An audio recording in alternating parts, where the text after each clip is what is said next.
Olá pessoal, sejam bem-vindos a mais um podcast e estou aqui, com a pastora Vasti. Muito obrigado, pastora, pela presença, viu?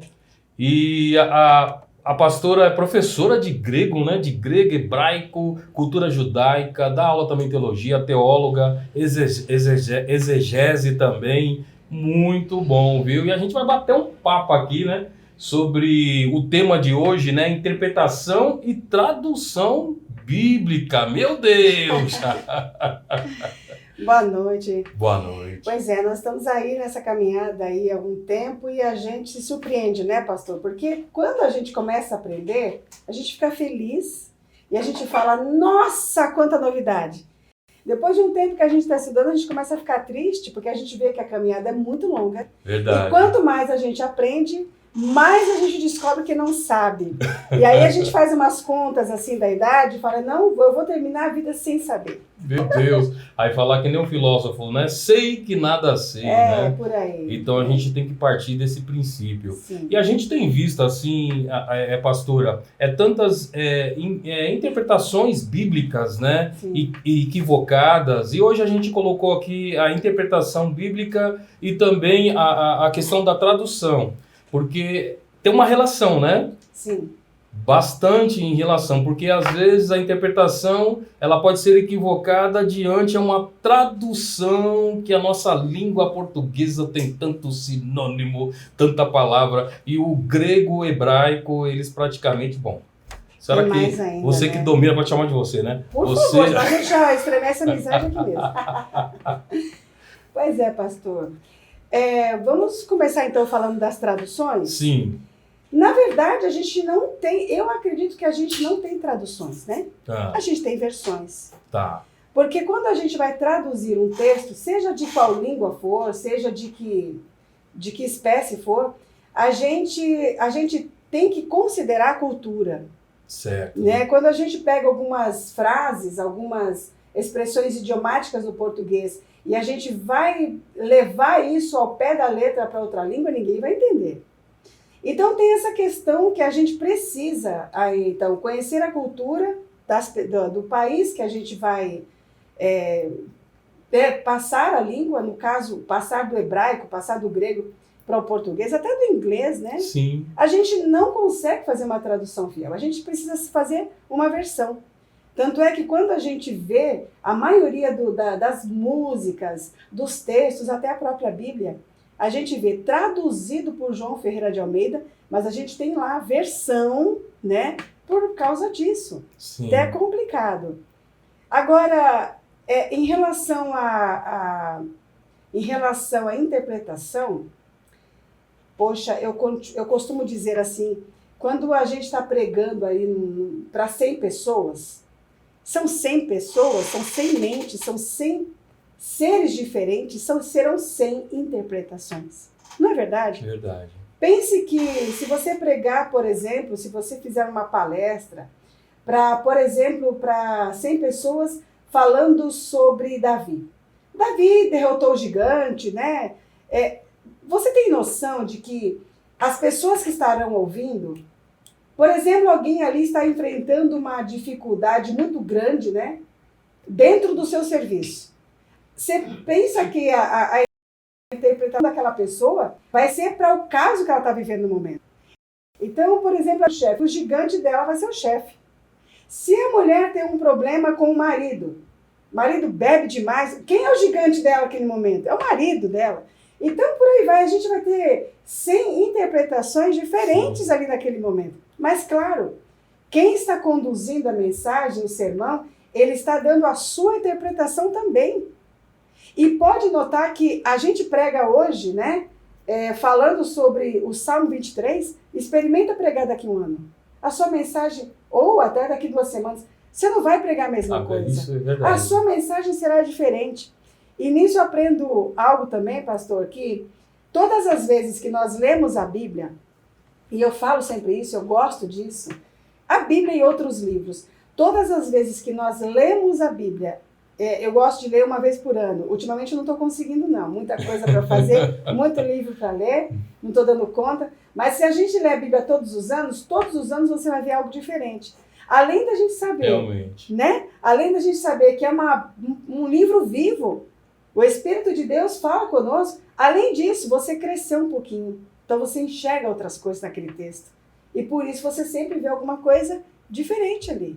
É interessante, Não né? é? Porque vai aprimorando. Sim. E muitas vezes a gente, assim, às vezes prepara um sermão, a gente até deixa por escrito, anota, aquela coisa toda. Depois a gente vai pregar o mesmo tema e vai passando o tempo, vai pregando, tal.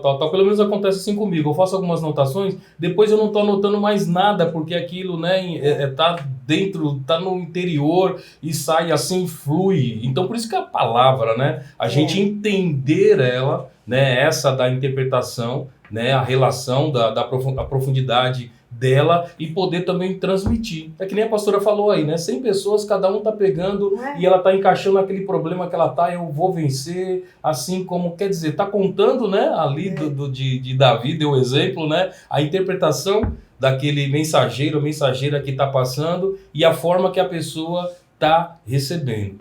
Então, a relação disso, até mesmo, a gente fala até hermenêutica, não se aprofundando disso, a interpretação, né, do texto, né? Não, a exegese é uma coisa mais profunda, envolve, né, a questão cultural ali, busca muito mais coisas. Mas essa questão de hermenêutica, a gente vê, às vezes, a tradução, às vezes coisa bizarra, vou falar coisa até bizarra aqui, que eu não sei se a pastora também já ouviu, do Danal. Então, quer dizer, eu estou falando uma bizarrice aqui, né? Que a ignorância é o ponto que leva, né? Da pessoa, não, Danal foi um grande homem, né? Que obediente, que Deus falou, solta o cabo, Danal! E Danal soltou o cabo. É lógico que eu estou aqui exagerando na questão. Mas qual a importância que a pastora vê nessa questão da interpretação, né? Em relação ao cuidado, né? A interpretação é bem diferente, né? O irmão citou a exegese, né? São coisas distintas, né? São coisas bem diferentes.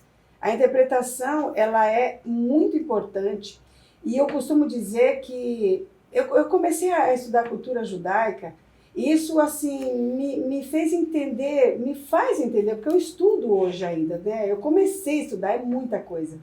E a gente começa a entender alguns textos e a gente começa a ver que se a gente não entender a cabeça do escritor, o lugar onde o escritor morava, a cultura que ele pertencia, vai ser complicado a gente entender o que ele quer dizer. Então, realmente, nós vamos estar interpretando, mas mais a nossa visão do que realmente o que o texto quis dizer.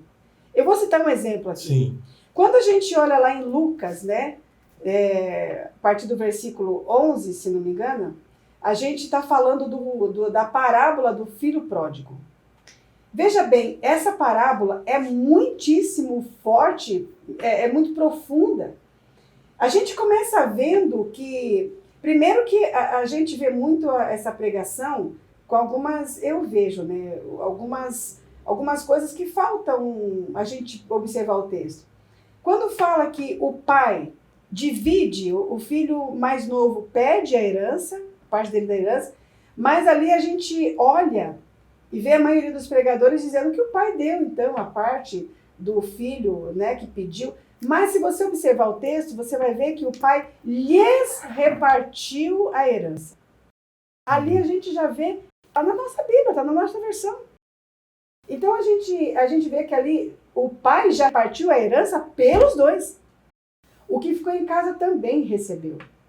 Então isso daí não é nem uma interpretação, mas sim uma falta de atenção na leitura, né? Uhum. E quando a gente começa a ver ao longo tem tanto detalhe, deixa eu citar só dois, assim, rapidamente. Na volta desse filho, para a gente não estender muito nessa parte. Na volta do filho para casa, o texto diz que o filho estava vindo quando o pai corre e o beija. Abraça e beija. Uhum. Isso parece, pastor, um detalhe normal. Se o seu filho viaja e passa um ano fora, e você vê o seu filho chegando, você também vai correr, abraçar o seu filho, tá tudo bem, né? Só que o que acontece ali nesse texto, de acordo com a cultura judaica, um senhor de uma determinada idade, ele não corre. Isso é humilhação para ele. Ele não corre. Então ali a gente já vendo que o pai correu para abraçar o filho. Então ele já começa a se abaixando. Depois ele beija o filho, ele abraça o filho e beija. A gente vê também que dentro da cultura judaica, as pessoas beijam as outras de acordo com o seu nível cultural e intelectual. Então, se nós somos pastores, somos estamos no mesmo patamar, nós podemos nos beijar no rosto. Mas, se chega um servo, vai cumprimentar o seu senhor, ele vai beijar nos pés. Ou quem sabe, ele é um pouquinho, né? Ele beija nas mãos. E a gente vê o pai correndo e abraçando o filho e beijando no rosto. Você entende que muda muito. Muito mesmo. Só isso. O texto é cheio de detalhes. Mas quando a gente vê... Olha, só esses 2 detalhes, não mudou a sua pregação? Mudou.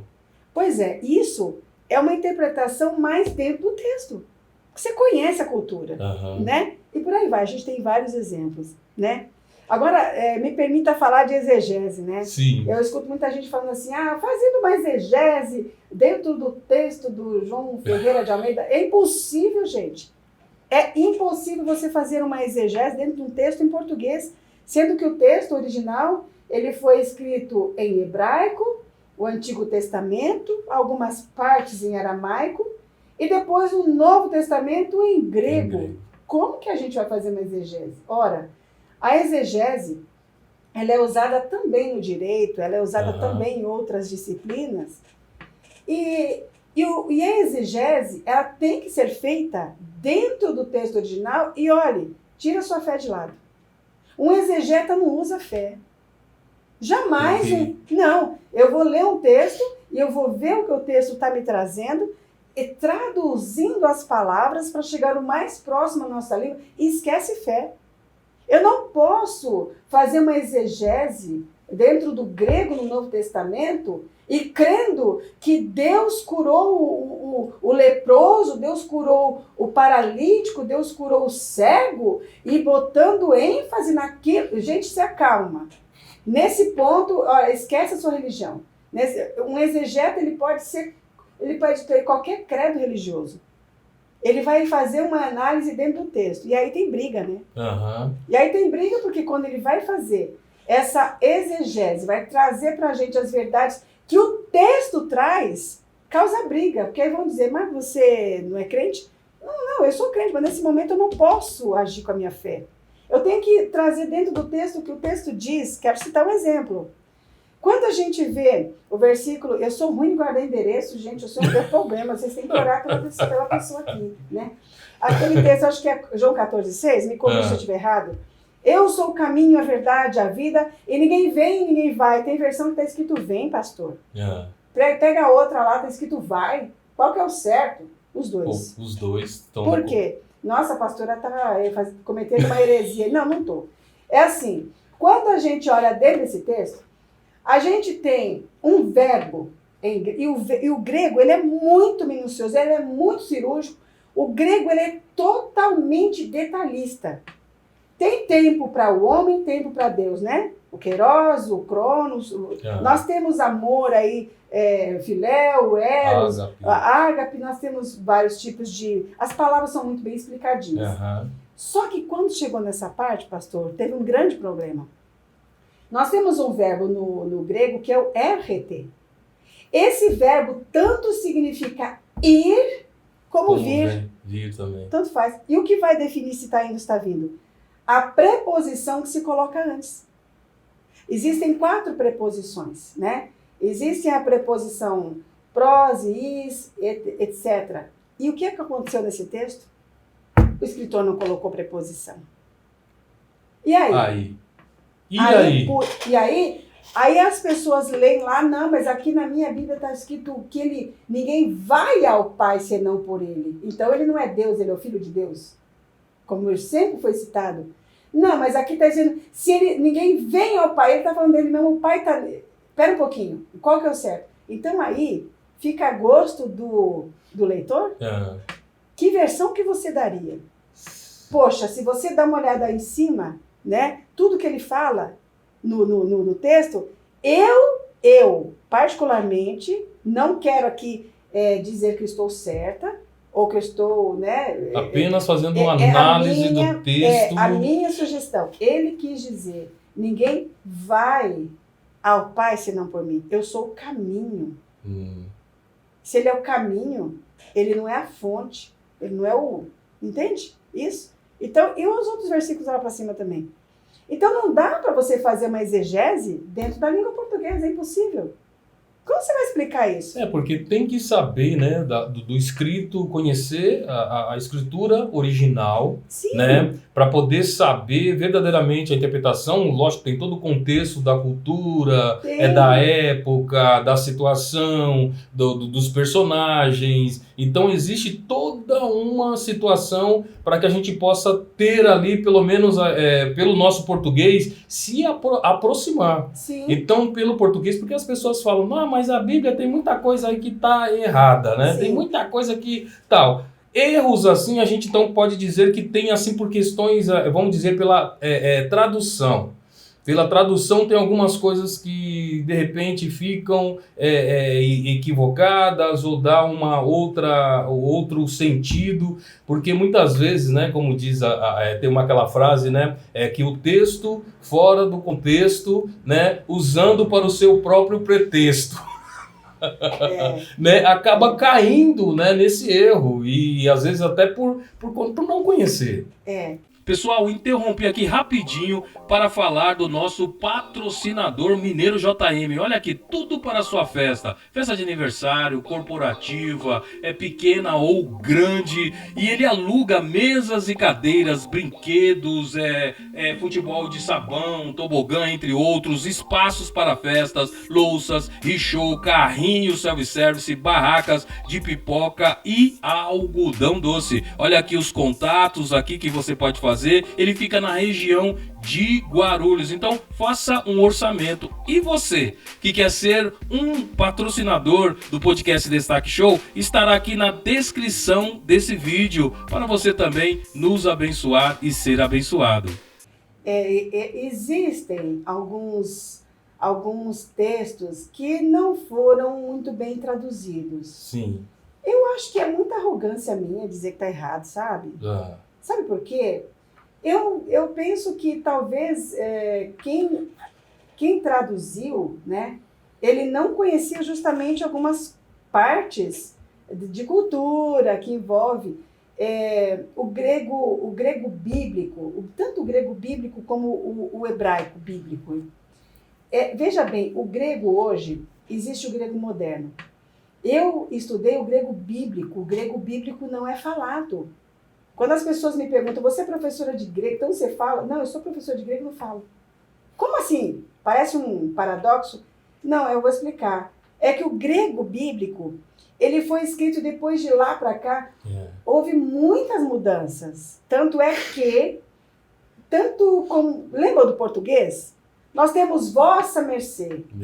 Depois nós temos vós mercê. Depois nós temos um monte né? Depois hoje é ser, pronto. Isso acontece nas línguas todas. E no grego aconteceu isso, e o grego tem um problema sério. Que tem os casos que é tão complicado explicar, que por exemplo, uma palavra... Logos, vamos pegar a palavra logos, que é bem conhecida. Se o logos, ele tiver no começo da frase, ele é o sujeito da frase. Ele é escrito logos. Rologos. E a palavra tem a mesma tradução para nós. Se, por exemplo, eu falar que tiver um sujeito e o logos estiver depois do verbo, eu tenho outro caso. Eu tenho o nominativo, que é o sujeito. Eu tenho o acusativo, que é o caso do verbo, está depois do verbo. Eu não vou falar rologos, eu vou falar tom logon. Percebe que mudou? Mudou. Depois, se eu estiver falando que é da palavra, pertence à palavra, eu vou falar dos logos, é o caso genitivo. Se eu falar do caso dativo, que é o último, eu estou falando que é para a palavra, então eu vou falar to logo. Então, você percebe? Você percebe que é muita coisa para aprender? Muita coisa. E aí, vamos supor que a pessoa que traduziu, ela sabia mais ou menos os casos, ela pode ter deslizado alguma coisa ali. E aí você vai falar, nossa, gente, que pessoa desinformada. Gente, é difícil o grego. É difícil. Então, eu acho que é muita arrogância minha falar foi traduzido errado. Foi. Mas eu não sei qual era o contexto a situação da pessoa lá, quem estava com ela traduzindo, se era um grego, se entendia do grego, entende? Entende. É muito complicado, né? Tem relação da questão do logos, até mesmo, logos e rema, tem um paralelo aí? São duas coisas diferentes, né? Por exemplo, rema é palavra no grego, palavra. Logos é a coisa mais linda do mundo. É a coisa mais linda, é o logos.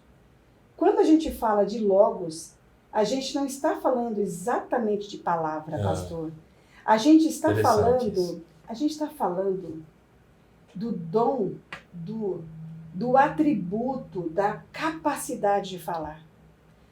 Eu gosto de dar exemplos, né? Por exemplo, um animal, ele entende o dono, ele ouve o dono, ele sente, né, algo pelo dono, mas ele não consegue expressar por palavras. Ele não tem o dom de falar. Nenhum animal, nenhuma planta, nenhuma outra espécie viva tem o dom de falar. Isso foi dado por Deus só para o homem. Isso é logos. Logos é mais do que palavra. Logos é a capacidade de tirar de dentro da sua cabeça, do seu cérebro, o que você pensa e dá para o seu semelhante. Não é lindo isso? Lindo, profundo, né? Essa aula de logos, a gente fica eu garanto, duas horas a falar só disso. É só 2 horas. É lindo demais. Então, o logos é mais profundo do que se pode imaginar. Só que é o seguinte, você consegue separar a voz da Vasti? Não consegue. Não tem como. Você consegue separar a voz do Samuel? Samuel Cândido, né? A gente consegue tirar a voz do Samuel? Não. Então, quando a gente vai lá para o Gênesis, que tem ligação, né? De João 1 com Gênesis. Quando a gente vai lá para o Gênesis, ali a gente vê que Deus apenas disse, haja luz e houve luz. Essa luz é outra história tão linda também, né? Muito profunda. Mas, vem cá, Deus disse, foi uma voz. Você consegue separar a voz de Deus? Você não consegue. Então, era o próprio Deus, era o Logos ali naquele momento presente, entende? Deu para entender o exemplo, o pensamento, a ideia? É lindo, é profundo, é maravilhoso.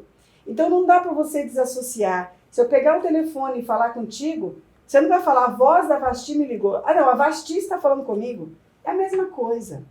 Então é profundo demais. É muito profundo. Muito, uma ação, um movimento, algo... Então, pastor, como que uma pessoa que traduziu no primeiro verbo, o verbo estava com Deus, como que eu poderia traduzir isso aí? Você entende que eu não posso dizer que está errado? Porque não tem como explicar isso. Imagina num versículo falar tudo isso que eu falei. Que tamanho seria este versículo? Esse versículo, só para... Né, você entendeu? Então não dá para fazer exegese dentro da nossa língua, dentro do inglês. Vamos para o original. Não tem como. Falando de Antigo Testamento, que é o hebraico, algumas partezinhas em aramaico, a gente também vai ver alguns erros, né? Mas eu não entendi por quê. Por exemplo, vou citar também alguns. Quando a gente dá uma olhadinha no decálogo, né, nos mandamentos, a gente viu ali, quando diz que o Senhor teu Deus é um Deus zeloso. Aí a gente vai para o original. Lá está claramente escrito que ele é ciumento. O original está ciumento. No original. A palavra quina é uma palavra que diz sobre ciúmes no hebraico. E vem dessa raiz. E essa palavra está sendo, esse contexto, né, essa raiz está sendo usado lá. Aí eu fico me perguntando, porque eu gosto de perguntar, né, para tentar imaginar também o que levou o tradutor, né, a pessoa que fez a versão, a colocar zeloso. Ora, se você tem ciúmes da sua esposa, e se não é um ciúme doentio, se é um ciúme normal, você zela por ela. Zela por ela. Então, Eu quero tem a acreditar relação, que tem essa relação, tem entende? até aquele louvor, né, que até foi criticado, me ama, né? Tem ciúmes de mim. Mas Deus com Mas ciúmes? aí, então, aí você vai lá, você vê que Deus te sente uns ciúmes de você. Deus é um Deus ciumento. Então tem algumas coisinhas assim que a gente... É bom aprender original, né? Dá um trabalho, né? Dá um trabalho, leva tempo, dá dor de cabeça, né? Eu me lembro que eu estudei grego 6 anos, e da última, eu estudei o grego do Novo Testamento, depois eu fui para a Septuaginta, né? E depois eu estudei o grego de Platão, de Sócrates. E quando chegou nesse que é o clássico, aí tem uma hora que eu estava estudando, as minhas aulas eram 1 hora de aula. Quando deu 20 minutos, eu falei, professor, podemos parar? Ele falou, por quê? Eu falei, não, minha cabeça está doendo, eu não consigo mais entender nada que o senhor está falando. Ele falou, nossa, você demorou, o pessoal para no começo, né?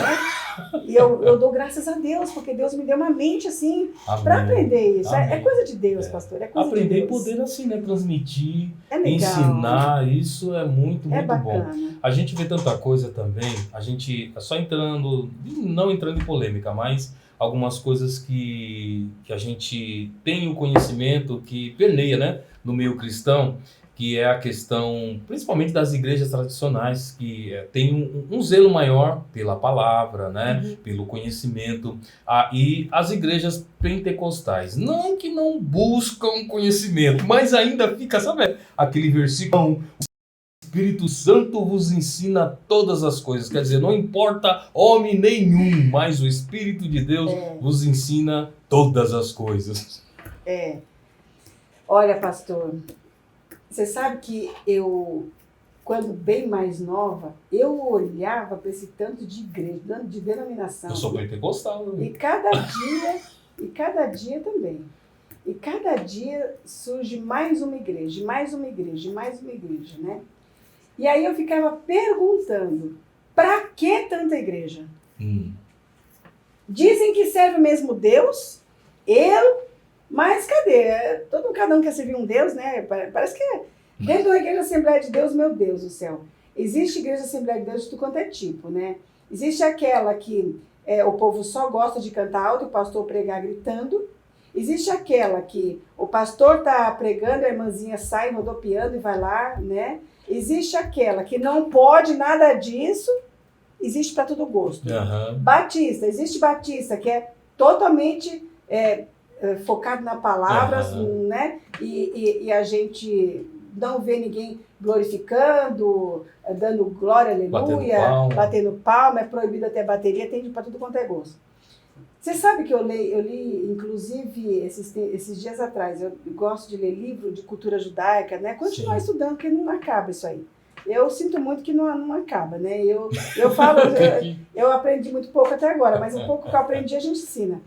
E eu li uma coisa nesse livro muito interessante, pastor, muito interessante, e que me faz sossegar nessa parte. Eu acredito que vai te confortar também. Ele disse assim, Deus deu a filosofia para os gregos. Deus deu também para os romanos a estratégia de guerra. E Deus deu para os judeus a Torá. Ele começa a citar um tanto de coisa. Torá é os 5 primeiros livros da Bíblia, a lei, né? E aí eu parei e fiquei pensando, Deus deu para o Batista o estudo da palavra. Deus deu para o pentecostal o poder da oração. Deus deu para o adventista a música.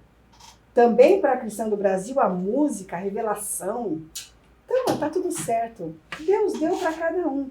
E a gente fica onde a gente se sente melhor. Pronto. Não é verdade? Confortou seu coração? Bem, não, sempre. Essa daí é uma boa, né? Vamos dizer assim, dica ou até mesmo um conhecimento, porque muitos falam, né? Até mesmo eu tô com uma igreja recente, né? Foi inaugurada, né? No mês de setembro que estamos falando aqui. E assim, a gente até quando eu falei na inauguração, o pessoal fala, mais uma igreja? Daí eu até brinquei, né? Falei assim, como minha sogra, né? Minha saudosa sogra falava, né? Que é melhor abrir igreja do que um bar. Então, dentro disso, até mesmo por quê? Porque a visão, né, da igreja que nós temos lá é formando líderes e fortalecendo família. Então a gente tem um foco, né, dentro dessa visão. E tem cada igreja dentro disso daí, né? Do conhecimento, do poder, e a gente vai onde se sente bem. Se você se sentir bem, lá no Ministério Coração de Deus, ô glória! Sejam bem-vindos. Olha só. Né? Mas é dentro disso. E uma das coisas que eu estou até fazendo uma série de pregações, porque essa questão, até mesmo de entender, porque muitas vezes a gente, não sei, penso eu, aprende ali, pastor, eu não sei se também concorda com isso. Tá uma palavra ali, de domingo, depois vai uma outra, sabe, vai sempre, não vou falar que é desfocada, não vou falar que também não, né, mas assim, não tem aquele, a gente vai ali no culto, tá ali, ouve uma palavra, no domingo, um exemplo, né, ouve outra palavra na semana, tal, ou seja, não tem uma continuidade daquilo. Então a gente tá dentro disso, trabalhando dentro de uma série. E a gente vai trabalhando com continuidade, sabe? A semana, o mês, trabalhando aquilo. A gente, lógico, orando, buscando e procurando também praticar aquilo. E um dos cuidados que estou tendo também bastante, é lógico, a gente estuda para isso, né? É dentro disso, é trazer essa interpretação mais correta. Trazer também, contextualizá-la, né, também, porque como a pastora aqui falou, cada um recebe de uma forma, cada um passa por um problema, né? Quando a gente pensa que a gente tem problema, olha para trás, tem gente com um problema maior ainda, quer dizer, cada um tem seus desafios, suas adversidades. E a questão do entendimento da palavra de Deus, a questão da interpretação dela, até mesmo sobre o coração enganoso, até que eu falei, olha, o verdadeiro cristão não tem o coração enganoso, ou seja, a gente lê uma coisa, né, lê não, porque está lá em Jeremias, né, falando sobre isso, do coração enganoso do homem e tal, e fica naquela, talvez por uma interpretação equivocada de alguém, né, fala, realmente, o coração do homem é enganoso, né, do ser humano é enganoso, mas se esquece que ali foi um tempo, aí ali a gente vai entrar em hermenêutica, né, exegese e tudo mais, ou o que for, a gente vai entender que ali foi um tempo que passou, foi um momento, foi um fato histórico, né, foi uma situação com o povo ali, foi uma manifestação de Deus específica, uma profecia específica, ainda que seja, né, profética e tudo mais. Mas, opa, espera aí, veio Jesus.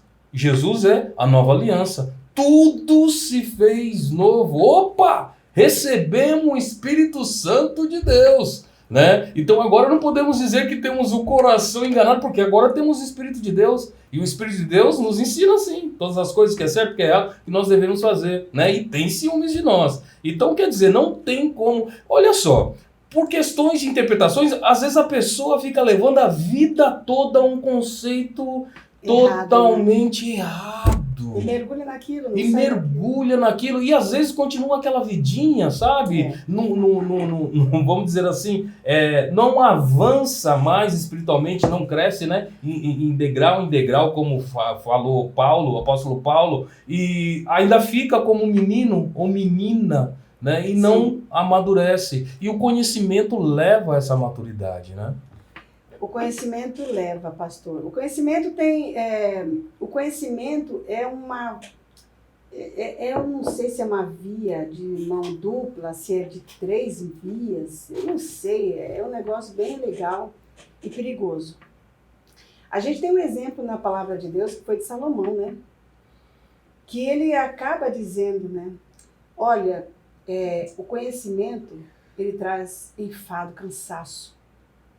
E não foi à toa. Poxa, eu gostaria até de falar, eu entendo Salomão, mas Salomão foi muito inteligente, muito sábio, embora a sabedoria dele foi humana. Ele foi o homem mais sábio, humanamente falando. Dentro da palavra de Deus, eu vejo Daniel, para as coisas espirituais, o mais sábio, né? Mas vamos falar de Salomão. Salomão, Ele foi um homem. Pastor, você tem noção de que ele ficava observando uma formiga? Tem noção que ele ficava observando a folha cair ele ficava observando a cobra fazendo, sabe, ele não conseguia passar e ela fazia a volta na pedra e continuava. Salomão, ele tinha tempo, né? Primeiro o homem tinha tempo. Era, né? Muito observador. Nossa, tinha tempo, né? Tinha tanta gente né, para representá-lo, para trabalhar para ele e tal. Mas ele tinha tempo, né? Eu não tenho esse tempo todo, não. É porque foi o rei também no tempo de paz, né? Foi. O próprio nome, né? Shlomo, né? Fala que ele é. Mas olha só. Teve tempo. Eu fico vendo o que ele disse, como é certo. Pastor, eu estudo desde 2014 nessa pegada. Eu sempre fui estudiosa da Bíblia, mas dentro do que eu podia, do que eu sabia. Uhum. Eu estudava a Bíblia dentro da nossa língua, comprava livros, procurava em tudo quanto é canto. Toda vez que eu via alguém conversando sobre, eu grudava na pessoa. Eu comprei Atlas para estudar Atlas, para entender onde que era o Éden, entende? Para ver se tá. Eu sou aquela curiosa. E deixa eu dizer uma coisa para quem está ouvindo. Os curiosos têm as portas abertas para a sabedoria. Guarda essa frase. Olha só, hein? Os curiosos abrem as portas para a sabedoria. Uma pessoa, eu gosto de aluno que pergunta. Porque na hora que o aluno pergunta, tem pergunta que o aluno me faz que eu falo, gente, eu nunca pensei nisso, eu vou estudar para te falar. E aí eu vou aprender mais um pouquinho. Então, a gente precisa ser curioso, e os curiosos com certeza aprendem mais. Nós vamos falar dessa linha aí de conhecimento. Sim. E aí eu comecei a estudar pela graça de Deus. Foi um presente que Deus me deu. Foi conhecer pessoas que me levaram a conhecer, a estudar o que eu estudo hoje, entende? Estudar com filho de judeu, com rabino, com pessoas que sabem coisas que a gente não imagina. E hoje eu fico vendo algumas coisas que me desanimam. Eu vejo algumas pessoas pregando, eu não critico. Eu escuto todas as pessoas, pastor. Eu escuto porque eu conheço duas mulheres analfabetas. E quando elas abrem a boca para falar, eu aprendo com elas. Eu jamais posso dizer, não quero ouvir esse, não quero mais ouvir ninguém. Deus me livre de um dia falar isso. Mas, ao mesmo tempo, a gente escuta coisas... A humildade precede, né? Não é, mas tem coisas que eu escuto, que eu ponho a mão na cabeça, eu começo a arrancar os meus cabelos, e eu falo, Deus, da onde essas pessoas tiraram esse tanto de besteirol? De verdade. E aí eu vejo que a verdade está tão longe. Existem verdades, pastor, tão longe do que a gente imagina que está na Bíblia, e que a gente muitas vezes nem pode abrir a boca para falar. Eita. Porque são coisas pregadas há 2000 anos. O que é que você vai mudar depois de 2000 anos? Sabe aquela frase? Uma mentira contada várias vezes se torna verdade. Se torna verdade. Não que sejam mentiras, mas nós temos uma interpretação complicada feita pelos pais da igreja e verdades que eles falaram que ninguém mais muda hoje. E é melhor ou você não prega, ou você prega e continua falando o que todo mundo fala. E aí, falar o que todo mundo fala, depois que você conhece a verdade, fica muito complicado. Dói. Dói, realmente. Então, agora ouvido. Não é? Olha... Entende? Mas, como eu disse, eu ouço todo mundo. Eu entro numa igreja, eu assisto um culto, eu participo do culto, eu dou glória a Deus, e o que eu olho e vejo, eu falo, Senhor, eu te dou graças porque o Senhor fez esse conhecimento chegar até mim. Eu não olho e falo, gente, pelo amor de Deus. Não! Eu olho e falo, Deus, eu te agradeço, porque o Senhor esse conhecimento chegou até mim. Mas que pena que eu estou ouvindo, entende? Mas vamos lá. Então a gente olha Salomão. O que Salomão falou? Que ele cansa, estudar cansa, conhecer cansa. Porque, além de tudo, você tem noção de que quanto mais você estuda, mais solitário você se torna? Isso foi uma frase também que eu ouvi. Triste. Quanto mais, se você quiser ser uma pessoa solitária é só estudar e buscar muito conhecimento. Eu vi isso daí, eu falei, não era uma pessoa cristã, né? Mas depois eu fui vendo, tem muita coerência. E olha que eu tô ali no 2%. Olha, tem muita coerência, porque você vai... Eu até teve momentos, né? Até meus filhos chegaram e falaram, pô, pai, o senhor tá chato, tá ficando velho. Então eu falei, gente, olha, não é que... Sei lá, pode até ser que eu tava ficando velho também, ou chato, ou que seja, ranzinza, ou que seja. Mas tem coisas que também, assim, eu evito pra, sabe, eu guardo meu coração. Para eu não pecar. Mas é assim mesmo. Eu guardo para eu não pecar, porque eu também não sou de ficar falando mal de ninguém, eu não sou de ficar criticando. É lógico que entre a família, quando a gente ouve alguma coisa que fala, olha, gente, não é bem assim, né? Daí a gente é até bom que a gente também tem aquele momento de estudar, de ver a palavra, de aprender um pouco. Todos nós, né, estamos num processo de aprendizado, ninguém é melhor do que ninguém sabe aquilo, mas tem aquela condição também que a gente tem que realmente, olha, gente, a verdade é essa. E tem também uma questão, até mesmo, pastora, em relação, até mesmo dentro desse ponto de sabe, algumas coisas que a gente ouve e tal, aquela coisa toda. Mas isso, o que a gente poderia ver também, assim, até mesmo pensar em relacionar? Será que a gente pode assumir, eu digo assim em geral, tá? A meia-culpa? Porque uma das coisas que a gente está observando é que as escolas dominicais não tem mais. E a gente vê que nós somos do tempo, né, forte das escolas dominicais. Olha, tinha muita gente que o próprio conhecimento que a gente adquiria na escola dominical já era algo, sabe, bem palpável, já era algo bem, assim, também sólido, sim, era algo bem... Mas acho que a escola dominical, eu vejo poucas igrejas hoje, como sim, você hoje falou. Tem poucas. Mas a escola dominical, antigamente, né, de 1900 e Guaraná com rolha, que era a nossa época, eu acho que a preocupação era realmente ensinar a Bíblia. O que está na Bíblia, o que você lê. Pastor, ninguém precisa de grego, hebraico, aramaico para entrar no céu. Ninguém precisa disso. Isso é verdade. Não. Quem sabe um estudante de filosofia, grego, hebraico, aramaico, latim, tanta coisa, né, italiano, vai um dia perecer. Não vai receber o galardão que o irmão que só sabia ler a Bíblia e nem interpretar direito sabia, recebeu. Sim. Estou falando alguma bobagem? Não. É isso mesmo. É né? isso mesmo. Entendeu? Só que, qual foi mesmo a sua pergunta? Em relação à escola dominical, né? Que hoje dominical. tem poucas. Só que é o seguinte, eu vejo hoje o pessoal muito preocupado em ensinar tanta coisa. Hoje, a gente está aprendendo na internet coisas desnecessárias. A internet foi uma grande bênção, né? Uma grande bênção que nós recebemos porque nós aprendemos sem pagar. Nós lemos sem comprar. Nós temos conhecimentos totalmente de graça. Sim. Só que nós temos que entender uma coisa. Infelizmente, a internet deu voz ao tolo. Já parou para pensar nisso? Deu voz para todo mundo, né? Todo mundo. Deu voz para todo mundo. Todo mundo. Mas o tolo hoje também tem voz. E o que acontece com isso? O que acontece é que a gente precisa ter cuidado com o que a gente ouve, com o que a gente aprende. E aí que eu vou entrar na sua pergunta.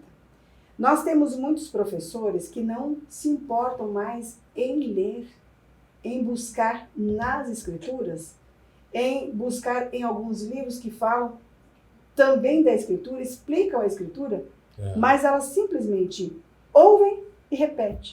São papagaios.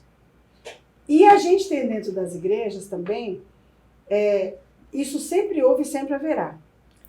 A gente tem dentro da igreja um público que tem preguiça de ler a palavra. E espera do Senhor que o Senhor se vire, leia, entenda, interprete, mastigue e traga para nós. Ninguém quer ler Bíblia. Estou falando alguma bobagem? Não, então, mesmo. O Senhor que lute, o Senhor que procure, que se vire para se informar e trazer para o povo. Mas nós ainda temos aqueles... Os bereanos. Eu ia falar isso, a gente ainda tem os bereanos.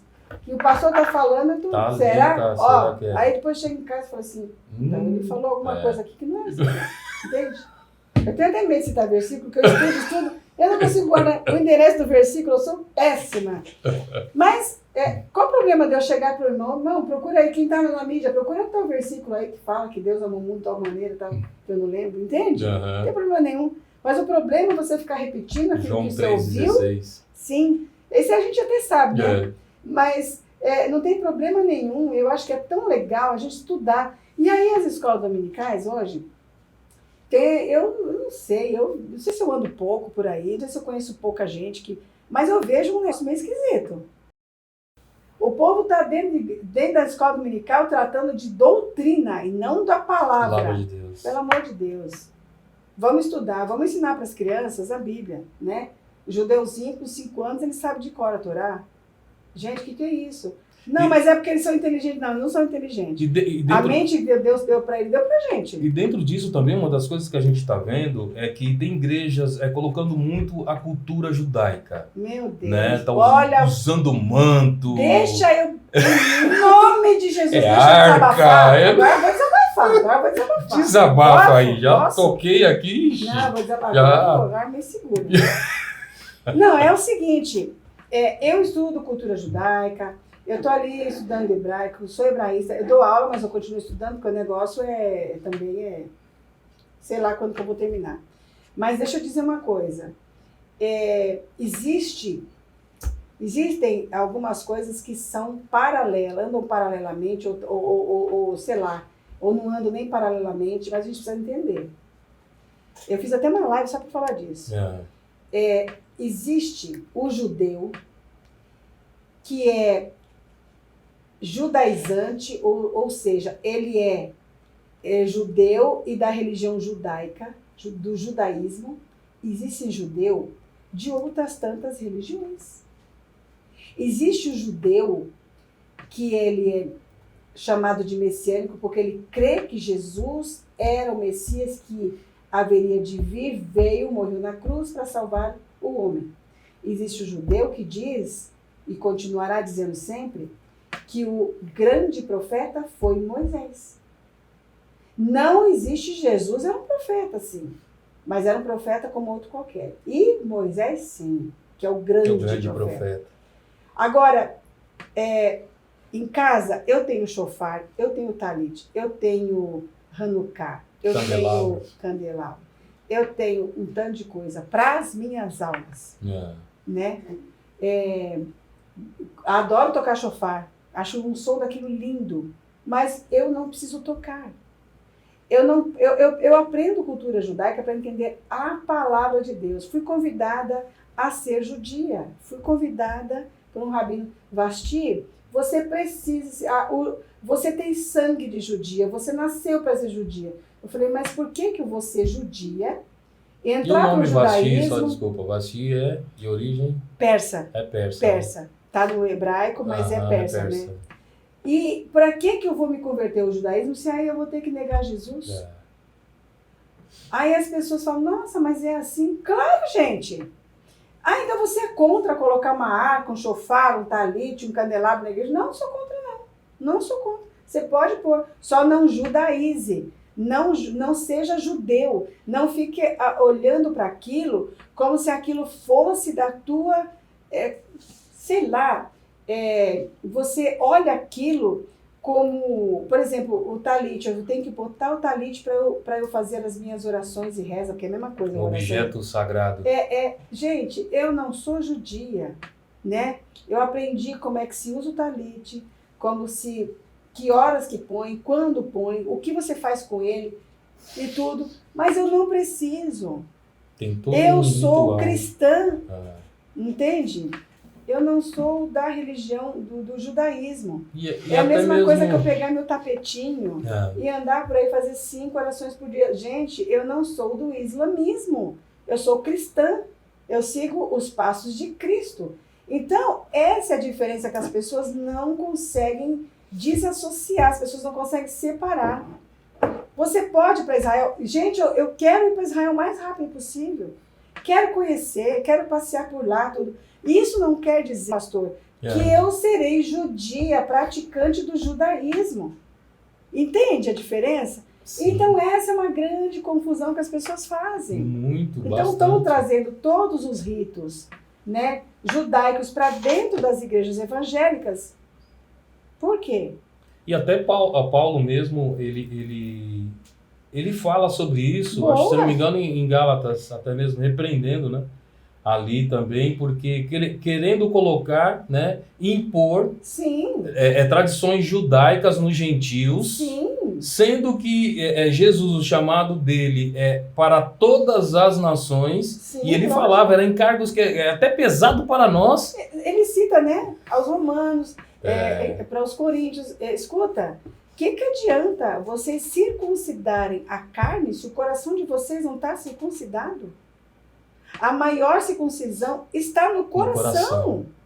Então, quer dizer, poxa, o próprio Paulo, que era judeu, fala isso para nós, gente, pelo amor de Deus, entende? Então, ele brigava com Pedro, porque Pedro queria, né? Ali, não, quando estava com os judeus, eles quebravam o pau ali, porque quebraram, Gálatas foi o pau quebrando o a gente tempo todo. Assim, nossa, tá, Eu isso aqui é meu Bíblia Deus, mesmo. Os caras estão brigando aqui. E ali, para quem vê em questão até mesmo dessa questão de legalismo, né? Sim. Sobre legalismo, colocar situações, ou a cultura, o ritual, ou não, essa tradição toda, não, é aqui, a palavra de Deus. Sim. Ele veio, verdadeiramente nós somos livres, e cada um, né, age na sua cultura. Até um livro interessante que eu li, não sei nem se a pastora deve ter lido também, que é o Fator Melquisedeque. Né? Fator muito bom. Nossa, muito interessante. E a gente vê Deus agindo nas culturas. Então, é um espetáculo. Sim. Então, quer dizer, assim, dentro dessas igrejas, eu fico assim, né, procurando se tornar, né, igreja, né, judia, judeu e tudo mais, com várias atitudes rituais. Sim. E aquilo tudo, e ainda tenta colocar dentro da palavra fora de contexto. Então, aí é aquela famosa exegese, né? Porque exegese, aí cai nas preposições que eu falei. A está tirando da palavra, né? Você está extraindo o que está na palavra. E eis é aquela preposição que você está entrando. Então, tem gente colocando coisa dentro da palavra de Deus, entende? Entendi. Aí fica complicado. Pastor, deixa eu te dizer uma coisa. Sabe que a gente escuta, eu estudei exegese, mas eu não posso nem de longe, quilômetros, dizer que eu sou uma exegeta, sabia? Exegeta. Ainda essa semana eu estava vendo sobre isso. O exegeta, ele precisa, é obrigatório, ele dominar, não é saber, não é estudar, é saber. Totalmente, dominar. O grego, o hebraico e o aramaico. Sabe quantos exegetas existem no mundo hoje, aproximadamente? Chuta um número, pastor. No mundo? No mundo. No mundo? Olha, vamos lá. Vamos combinar aqui. No mundo, vai lá, eu vou... Grego, hebraico e aramaico. Eu não estudo aramaico. Eu pretendo estudar, mas eu não estudo. Tá? Eu estudo grego, fiz 6 anos de grego e ainda preciso estudar muito ainda, porque eu estudei, tudo bem. Só que tem palavras que eu nunca vi, eu não li o Novo Testamento inteiro em grego ainda. Entende? É muita palavra, eu não moro lá, né? Então, para ter...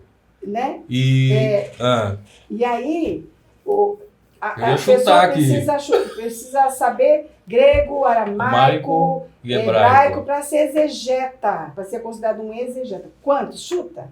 No mundo? Olha, eu vou chutar baixo. Chuta. Na minha concepção, tá bom? 1000.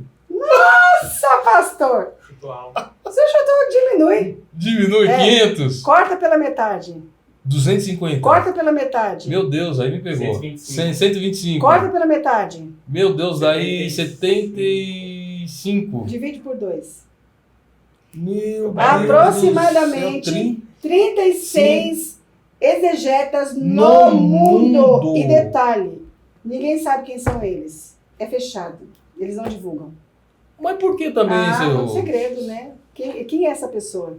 Já pensou? Eu estar na frente de um exegeta? Quem é você, pelo amor de Deus? Que cabeça é sua? Não, então imagina também você, chegou aqui na igreja, um exegeta, faz parte dos 36 do mundo. Meu Deus, você chega ali, que é agora? Faz ideia? O que eu vou falar Você faz aqui? ideia? Você faz ideia do que O o homem vai professor me sabe? analisar, vai tudo. Pelo amor de Deus. Meu Deus do O céu. meu professor, Aí eu vou- ele domina grego e eu comecei a falar do grego bíblico, né? Ah. A gente tem o grego moderno, tá? Que o grego bíblico não se fala, é uma língua morta. Sim. Essa sim é uma língua morta, mas a gente tem o grego moderno.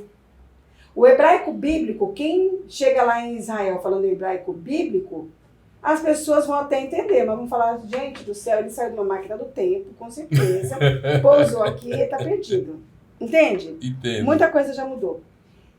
Então a gente tem, poxa, imagina um camarada ser chamado de exegeta. Meu professor, ele domina o grego bíblico, o hebraico e o aramaico.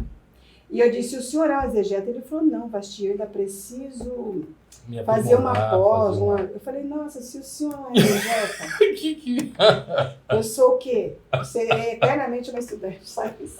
Entende? O negócio é sério. Muito, O negócio muito é sério, sério. o negócio é sério. Existe uma coisa até que de questão, algumas coisas, a gente tenta, assim, romantizar muita coisa e espiritualizar muita coisa. E tem coisas que são racionais.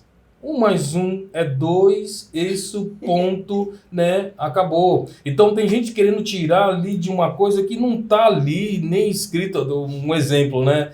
Coloca ali, e Jesus ali perante a mulher adúltera, ele escrevendo na areia, né? Na praia, e possivelmente ele estava escrevendo o pecado de todos que estão. Ou Eu falei o nome de todos eles. Eu falei, mas não, você está pregando? Válido, Você está pregando, você convida o povo para entrar num barco, vamos viajar, gente. Cada um vê uma paisagem, cada um vê um... Olha aquela árvore, não, eu gostei daquele pássaro. Não, mas você viu a nuvem? Beleza. Só que é aquela beleza. Se você for fazer uma exegese... Meu Deus! Então tem uma questão aí, até usando também da mulher adúltera aí que foi pega e tudo mais. Mas a gente vê também ali na lei, né? Eu acho que está em Levíticos, né? E fala que quando era pego, os dois. É lógico, né, gente? Só tava quem? Uma. Só mulherada? Só porque disse que ela comeu tal do fruto? Será que comeu mesmo? Né? Entendeu? Será que essa história de Eva e Adão é tão complicada, pastor? Eu dei uma aula sobre isso essa semana. Eu falei, gente, crente expirando em 3, 2, 1. Quer ver? Acabou. Porque é um monte de... Gente, se a gente vai pro original... Esse negócio de Adão e Eva é muito complicado. Mas eita! Aí, já vou convidar só assunto Adão e Eva. O pessoal vai ficar todo curioso. Vai tudo desviar, pastor. Você vai ficar desviado. Depois a gente traz de volta. Depois a gente deixa ali. Como faz isso, né? Deixa viajar, entra no nosso barco, vamos. Choca o povo, deixa o povo tomar um choque de 330, depois faz volta. E coloca, né? Então, tem tudo isso, né? Também do tempo ali, a diferença do tempo lá em Gênesis, né? Também, né? Um tempo tão grande e tudo mais. Mas, enfim, tanta coisa que a gente poderia... Não é no Gênesis não, pastor, pelo amor de Deus. A gente nunca mais sai de lá. Nunca mais fica lá em Gênesis, mas enfim. Mas assim, o que você poderia, até mesmo, dar como professora também, dar uma orientação, uma dica aí para o pessoal aí que está nos ouvindo, talvez até tão curiosos para saber qual é a melhor versão de Bíblia, né? De repente, qual é a melhor para ler, qual a melhor forma também para poder entender. Eu acho que é estudar, a gente sabe que é estudar, buscar, vamos aí fazer teologia, vamos buscar aí, né, professores, vamos ter aula. Mas o que você poderia aí? Qual é a melhor versão, pastor? Isso. Você quer que eu seja sincera? Sim. A hebraica. Não, agora a gente fala de português. Isso. Olha, vamos... tem uma Bíblia que as pessoas não usam, uma Bíblia que as pessoas não dão valor, é a Teb. Ela é uma Bíblia pequena, ela tem encadenamento, a capa dela é dura, e ela é uma Bíblia que está muito próxima dos originais. Só que ela é uma Bíblia católica, né? Porque ela tem todos os outros livros, 7 livros que na nossa não tem. E são livros que a gente precisa ler. Quando a gente olha ali os Macabeus, gente, o período interbíblico está ali, Macabeus, você precisa estudar. Então, e essa Bíblia, quando fala que Deus fez o homem, por exemplo, olha o que lá diz, Deus modelou o homem. Percebe que ele fala de uma maneira mais profunda, né? Entende? Ele usa expressões ali muito legais, muito boas. Só que ela também, como está muito próximo ao original, ela tem os livros na ordem cronológica. Até é complicado. Por exemplo, você levar para a igreja, vai falar do livro de Salmo, está lá no final da Bíblia, entende? Sim, é diferente. A outra Bíblia que eu gosto de ler, também católica. Bom, na verdade, a nossa Bíblia, né, foi traduzida por um padre. João Ferreira de Almeida era um padre, a gente não pode negar isso. Mas tem uma Bíblia muito bacana, pelas suas notas também. É a Bíblia de Jerusalém, é uma Bíblia católica também. É que ela também tem capa dura, e ela tem a capa marrom. É uma excelente Bíblia. Hoje eu estou usando a Bíblia King James atualizada. Você também? Eu gosto da versão dela. Eu gosto da versão dela, mas para a maioria dos textos. Aí eu já vi uns textos lá e falei, aí eu gosto da a Bíblia expandida. Ela tem uma versão boa também. Agora, eu não sei precisar quantas versões de Bíblia já existem em português. Eu me perdi já. Já tem. Olha, você tem noção de quantas? Não? Tem bastante. Tem muita, né? Assim, falar de números agora... Né? Tem várias, tem uns que gostam da Shed, tem tantas eu sei outras... que versões a gente tem a Bíblia Católica, né? Porque aí tem várias Bíblias católicas.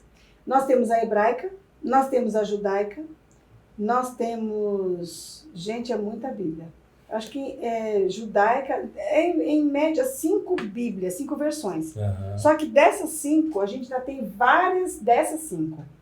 É como se tivesse 5 filhos. Ramificações, né? 5 e várias. É como se você tivesse 5 filhos e os filhos tiveram um monte de filhos. Então, a gente já entende. Eu não sei mais quantas versões tem. Mas são muitas, muitas. E se você me pergunta, a pergunta que você me fez foi boa, né? Qual é a melhor versão? Isso, a melhor versão. Pastor, a melhor versão é você ter uma de cada, se você gosta de estudar. Justamente pelo que eu acabei de falar. A gente tem uma que é boa numa parte, outra boa na outra. A gente vai extrair um texto ali, a gente vai procurar. Salmo 23, eu gosto da King James, ela está mais próxima aos originais. Né? O Senhor é o meu pastor. No original, o Senhor é o meu pastor e nada me faltará. Está falando do futuro. E aí, quando a gente vai para o original, a gente descobre que o Senhor é meu pastor, de nada tenho falta. E essa King James fala, né? O Senhor é meu pastor e nada me falta. Tá bem próximo. É isso. Bom aí a dica aí, até o pessoal até mesmo saber e também se interessar em ler a Bíblia, buscar, né, conhecimento, isso é sempre bom. Muda muito também a questão, né, da nossa mente, uma metanoia no conhecimento, né, tomar cuidado, porque às vezes, né, alguns falam ali, vamos lá de interpretação, a letra mata, mas o espírito vivifica. Não, a letra mata se você viver só da letra e você não deixar o Espírito Santo agir, né? Mas porque conhecimento a gente tem que buscar. É interessante. Não usar somente a questão da letra, porque realmente aí vai matar, vai ficar maçante, vai ficar tal. Mas quando com conhecimento... Não pode chegar num púlpito e despejar conhecimento. Não dá, tem que ter. Não pode abrir mão do conhecimento. Isso, ele vai dar conhecimento e não vai dar, não vai deixar a ação do Espírito, né? Aí não vai ser o Espírito Santo que vai falar, vai ser o Espírito do Santo que está falando. E eu também aqui mencionar também das suas redes sociais, depois eu vou deixar também na descrição, tá? Suas redes sociais, que tem lá também do Instagram, que, né, de vez em quando eu também lá curto, assisto, muito bom também, o café, né? Café com fé. Café com fé. Café com fé, bênção, gente. Vai lá nas redes sociais, no Instagram da pastora Vasti, que é bênção, você vai ser abençoado certamente. E vou deixar tudo anotadinho, pode deixar também seu telefone, quem quiser contato, de repente chamar aí para aula, alguma palestra, alguma coisa assim. Você falou café com fé aqui, ó. Tem até, né? E geralmente sai mais naquelas chamadas ali, ó. Olha, Aqui que tem legal. fé, café e cafuné, Olha, né? você tá bem próximo, né? O cafuné é a presença do Senhor, é É. Jesus nesse lugar. Olha, que legal. Onde houver 2 ou 3, né? Ele está, então o Senhor está aqui. Legal. E eu queria agradecer, viu, pastora, de coração. Imagina. Muito obrigado, viu? E Fico à inclusive pegou um disposição. trânsito aí e eu sou São muito Paulo, grato. São Paulo. Acredito que quem assistiu, você que assistiu também, compartilhe o podcast aí para mais pessoas serem abençoadas. É sempre bom a gente bater um papo aqui com as pessoas inteiradas, abençoadas, que tem conteúdo para passar para a gente também ali se localizar, até mesmo avançar mais, né, no conhecimento. Hoje está muito, né, entretenimento, né? E a Sim. gente tem que ir ali até mesmo nos alegrar e também estar um momento aí aprendendo também, a gente aproveitar essa plataforma que alcança na internet. Muito tem muita bom. coisa, como eu estava falando, mas tem muita coisa boa. Podcast Destaque Show é uma delas e esperamos aí que você compartilhe também, curta, comenta, faça esse podcast crescer, né, até mesmo para alcançar mais pessoas, para a gente ter mais, né, ter mais opções aí cristã e a gente poder aí ser abençoados, tá bom? É isso aí. Gente, muito obrigado. Alguma Imagina, consideração, pastora, final? Não, só deixa lá meu Instagram mesmo, né? Tá. Tem o Café com Fé todas as quartas-feiras, 9 horas da manhã. Nós temos também aulas de grego bíblico, hebraico e exegese, mais teologia, diferente daquela que as pessoas aprendem numa faculdade. Sempre uma teologia muito próxima ali da cultura judaica, fazendo sempre uma exegese dentro do hebraico. São aulas dinâmicas, interessantes, cheias de mistérios, cheias de novidade. Então, precisando, é só me chamar. A gente faz essas aulas tanto presencial para grupos, como online também. Amém. Tá bom? Tá bom. É isso aí. Gente, então nós vamos ficando por aqui e até o próximo podcast. Tchau, tchau.